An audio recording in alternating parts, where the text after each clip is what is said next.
উম্মে সালামা রাদিয়াল্লাহু তাআলা আনহা আমাদের আম্মা জান বিষ্ণু সাল্লাল্লাহু আলাইহি ওয়াসাল্লামের প্রিয়তমা স্ত্রী।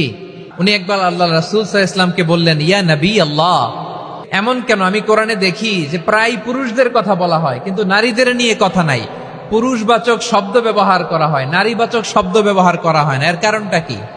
এরপর আল্লাহ তাআলা উম্মে সালামা রাদিয়াল্লাহু তাআলা আনহার এই কথার প্রেক্ষিতে তার এই অ্যাপিল, তার এই আবেদন, তার এই আকাঙ্ক্ষা পূরণের জন্য এই আয়াতটি নাজিল করেন। চিল্লায় পড়েন সুবহানাল্লাহ।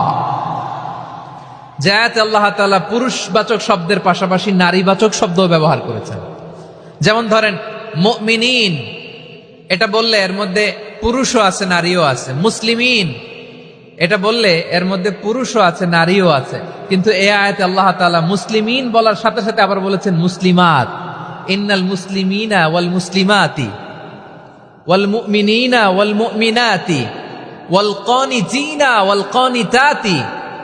পুরুষবাচক শব্দের পাশাপাশি আবার এক্সট্রা নারীবাচক শব্দ ব্যবহার করেছেন। আলহামদুলিল্লাহ বলেন।